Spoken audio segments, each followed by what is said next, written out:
Helo, Rhian Diggins ydw i, Uwch Archifydd yn Archifau Morgannwg. Wedi ei leoli yng Nghaerdydd, ond yn gwasanaethu ardal llawer mwy eang, ni yw'r gwasanaeth archifau awdurdod lleol ar gyfer 6 awdurdod yn ne Cymru. Bro Morgannwg, Caerdydd, Caerffili, Merthyr Tydfil, Pen y Bont yr Ogwr a Rhondda Cynon Taf. Dwi yma heddiw i drafod casgliadau glo Archifau Morgannwg. Nawr yn amlwg gan ystyried yr ardal dyn ni'n ei wasanaethu, mae dyn ni llawer o gyfnodion o fewn ein casgliad sy'n ymwneud â'r diwydiannau trwm. Ond tan yn ddiweddar, nid oedd rhan fwyaf o'r casgliadau glo wedi eu catalogio, ac roedd cael mynediant iddynt yn anodd iawn o ganlyniad. Ond wedi cais llwyddiannus i Ymddiriedolaeth Wellcome yn 2016, roedd modd i ni gyflogi archifydd i catalogio cofnodion y Bwrdd Glo Cenedlaethol ar gyfer ardal de Cymru sydd ar gadw yn Archifau Morgannwg. Ynghyd hefyd a chyfnodion y cwmnïau glo oedd yn bodoli cyn gwladoli'r diwydiant ac a etifeddwyd gan y Bwrdd Glo.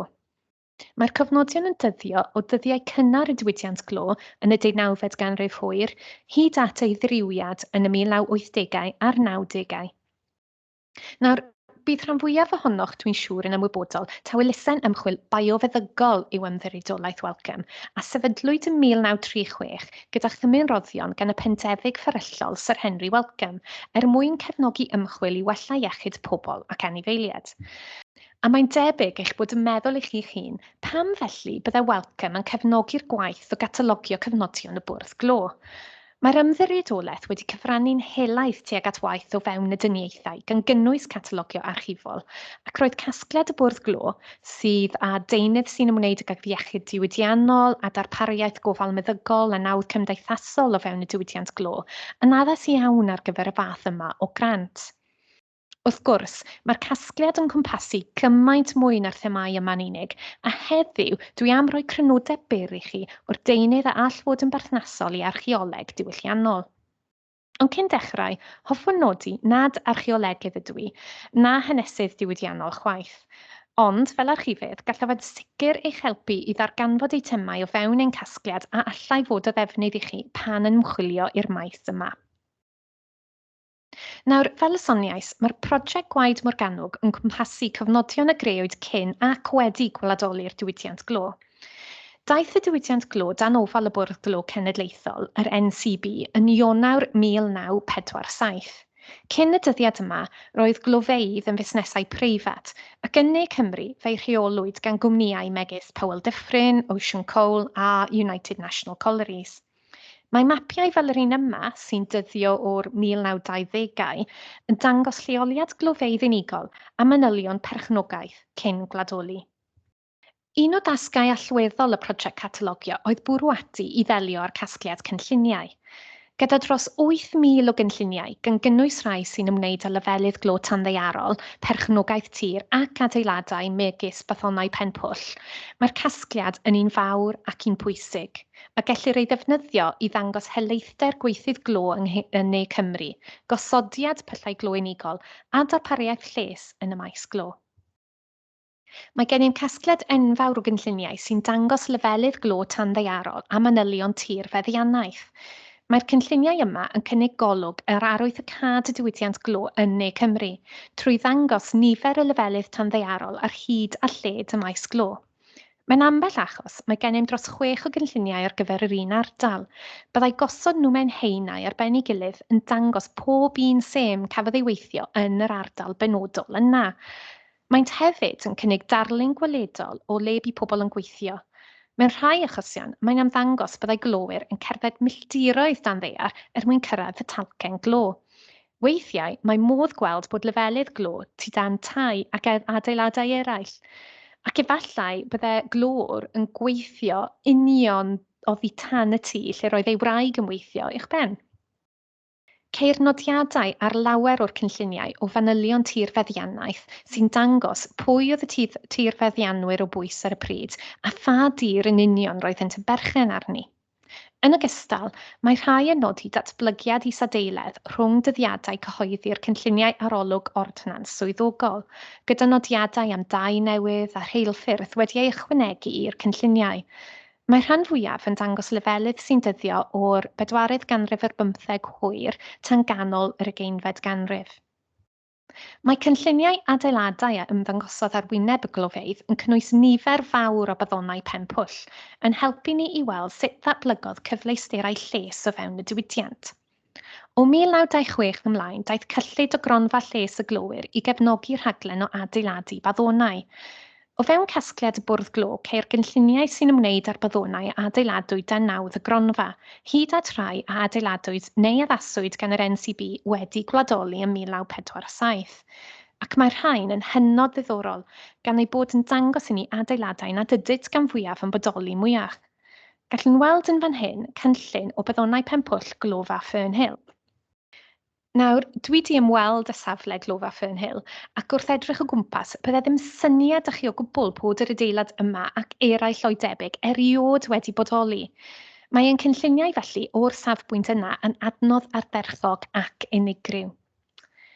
Mae cynlluniau fel hyn o faddonau penpwll Fernhill yn dangos cyfleusterau cawod a newid oedd ar gael i weithwyr ynghyd â cyfleusterau lles ychwanegol, megis canolfan triniaeth feddygol a ffreitur. Yn ôl y cynlluniau, defnyddiwyd gryn dipyn o wydr yn yr adeiladau yma. Credwyd fod golau, yn enwedig golau naturiol, yn bwysig nid yn unig fel cymorth i lanhau a glanweithdra, ond hefyd i greu awyrgylch o iechyd a gloiwder. Pwysig iawn i lowyr oedd newydd dreulio shifft mewn golau gwael dan ddeiar. Mae cynlluniau adeiladu eraill yn dangos dyluniad tu allan i'r adeiladau, gyda gwedd luniau neu ddarluniau artistig yn ei portreadu fel y bwriadwyd ei adeiladu. Enghraifft y darlun yma o faddonau penpwll Rhymni Merthyr. Yn y cefndir, gallwch weld darlun o'r injan weindio yn dangos ble ar y safle roedd yr adeilad i'w fod i'w gael ei adeiladu a pha mor agos roedd at adeiladau eraill ar y wyneb. Dwi'n mynd i trafod nawr casgliad ffotograffig y Bwrdd Glo, ac mae'r archif ffotograffig yma yn adnodd gwych i'r sawl sydd â diddordeb mewn darganfod mwy am sut oedd pyllau glo yn edrych, uwchben a dan ddeiar. Gyda dros 5,000 o negyddion gwydr o fewn y casgliad, mae dros 130 o lofeydd yn ymddangos. Mae rhan fwyaf yn dangos glofeydd uwchben a dan ddeiar ac yn cynnig cebolwg ar ail ddatblygiad glofeydd dan y Bwrdd Glo yn y 1950au. Ynghyd â'r casgliad negyddion gwydr, mae yna hefyd gasgliad mawr o ffotograffau print, ceir dros 1,000 o ffotograffau o fewn y casgliad. Mae delweddau fel y rhain yn dangos sut mae dulliau gwaith a pheriannau wedi newid o fewn y diwydiant. Gallwch ddefnyddio'r casgliad yn eich yfanrwydd i ddarganfod delweddau o drychinebau, streiciau, ymweliadau brenhinol, golygfeydd o pyllau glo, golygfeydd dan ddeiar, grwpiau o weithwyr ac astudiaethau o fywyd yn y cymoedd neu valley life fel petai.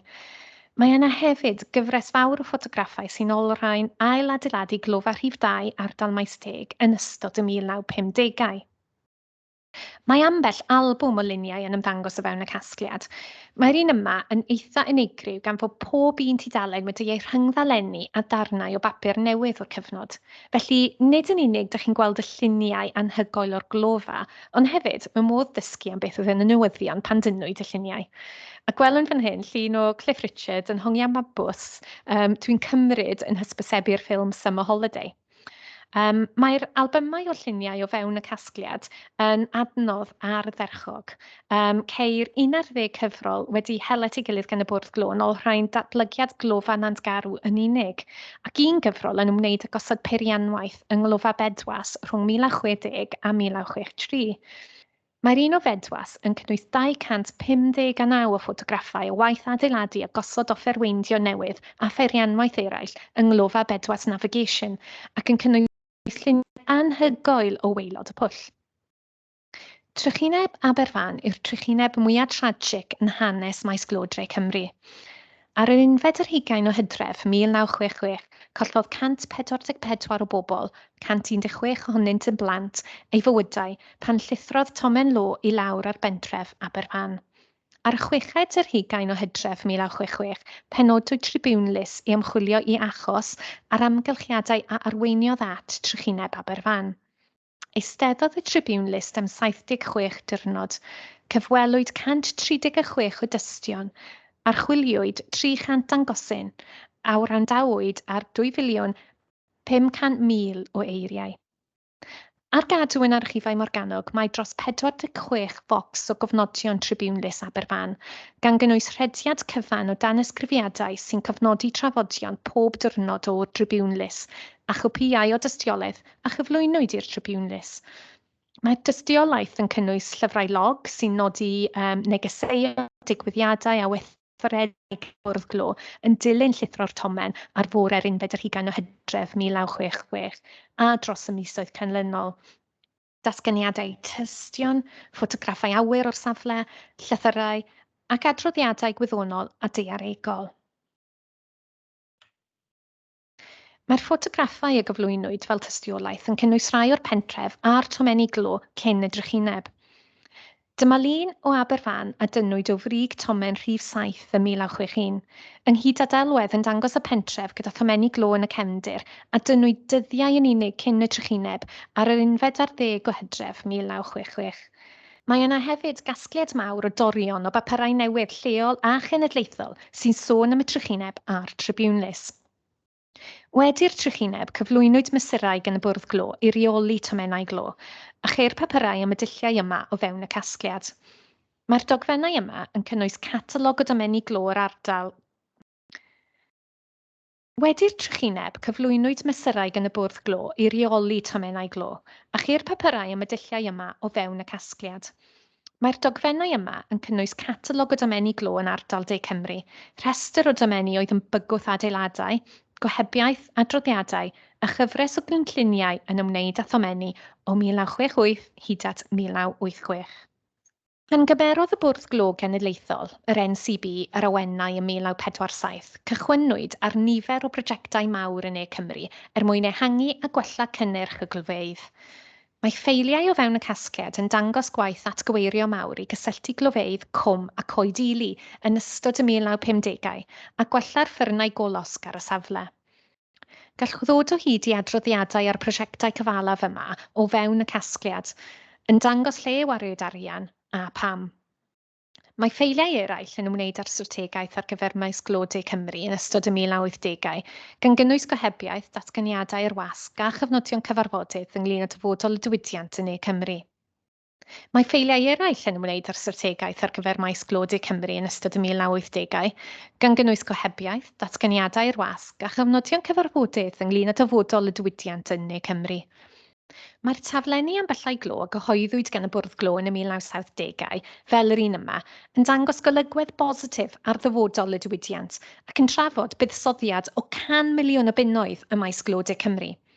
Gyda taflenni cwm coedili yn nodi, cwm coedili seems set fair for a vital contribution to British industry well into the next century. Mae modd gweld drywiad y diwydiant hefyd drwy'r cofnodion o fewn y casgliad. Bod arian mawr yn cael ei wario ar brosiectau megis hynny ynghlwm, roedd hi'n frwydr i lofeydd eraill i fod yn gost effeithiol. Mae un gyfrol yn arbennig ymhlith y nifer sydd o fewn y casgliad yn cynnwys manylion cae glofeydd ar draws maes glo De Cymru rhwng 1948 a 1970. Nodwyd enw'r pwll, ardal, dyddiad y cynnig i gau, cynnyrch, rhesymau dros gau, nifer weithwyr cadwyd neu trosglwyddwyd, amcan o'r nifer o ddiswyddiadau, trafodaethau gyda'r NUM, sef Undeb Cenedlaethol y Glowyr, rhybydd ar oddwyd i weithwyr, a dyddiad cau'r pwll glo. Gallwch ddefnyddio'r gyfrol yma ynghyd â dogfennau eraill, megis ffeiliau cau glofeydd, sy'n cynnwys adroddiadau, llythyrau, cyfrifon a chynlluniau, mwyn creu darlun eang o'r rhaglen cau glofeydd yn y cyfnod yma ac yn hwyrach.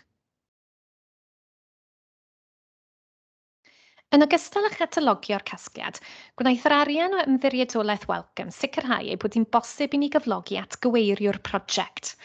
Gwaith yr atgyweiriwr oedd cwblhau ar olwg o'r casgliad cyfan, gan argymell ac ymgymryd â gwaith atgyweirio a chynnig cadwraeth priodol i'r eitemau amrywiol sydd i'w ddarganfod o fewn y casgliad.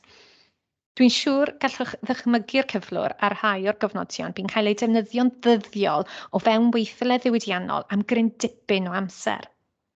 Un o dasgau mwyaf yr atgyweiriwr oedd cwblhau ar olwg, atgyweirio a digido'r casgliad enfawr o negyddion gwydr. Gallwch weld fan hyn un o'r negyddion sydd wedi torri ac sydd wedi ei osod mewn pecyn a wnaed i'r bwrpas, fel na fydd yn dioddef difrod pellach a bydd yn ddiogel i'w ddefnyddio yn y dyfodol. Yn ogystal, sganiwyd y negyddion fel na fydd angen mwyach i ymchwilwyr trin a thrafod y gwreiddiol tra'n ymgymryd â gwaith ymchwil. Blaenoriaeth arall i'r atgyweiriwr oedd cyflawni arolwg o'r tua 8,000 o eitemau wedi eu rholio sydd o fewn y casgliad a chwblhau gwaith cadwraeth arnynt. Roedd y driniaethau oedd ei angen yn ymrywio o waith sylfaenol megis trwsio rhwyg neu cael gwared ar dap glud, hyd at dynnu'r deunydd cefni yn gyfan gwbl ac ail-leinio, gan ddibynnu ar ba mor difrifol oedd yn niwed. Gallwch weld cynllun fan hyn lle dim ond glanhau oedd angen, ond mae'r trwch o llwch glo ar ei wyneb ei weld yn amlwg, yn enwedig trwy gymharu'r sbwng cyn ac ar ôl glanhau. Felly, dim ond trosolwg sydyn dwi wedi gallu cynnig heddiw o rhan fach o'r casgliad. Os hoffech ddarganfod mwy, gallwch chwilio'n catalog ar ein gwefan lle mae rhestr llawn ar gael. Chwiliwch am y National Coal Board, neu hefyd am gofnodion y cwmnïau oedd yn bodoli cyn gwladoli, megis Powell Duffryn, Ocean Coal a United National Collieries. Ac os oes gennych ymholiad penodol, mae yna groeso i chi gysylltu â ni dros e-bost neu drwy codi'r ffôn.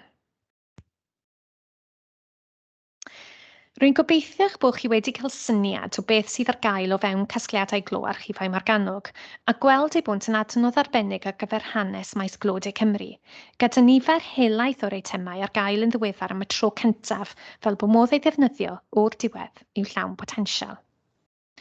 Nawr, yn aml iawn mae pobl yn holi pam dyn ni'n sôn am ein prosiect glo fel Gwaed Morgannwg neu Glamorgan's Blood. Felly dwi am orffen trwy ddarllen pennill o gerdd Mervyn Peake, Rhondda Valley, gan taw dyma lle ddaeth yr enw. Here are the stiffening hills. Here the rich cargo congealed in the dark arteries, old veins that hold Glamorgan's blood, the midnight miner in the secret seams, limb, life and bread. Diolch yn fawr.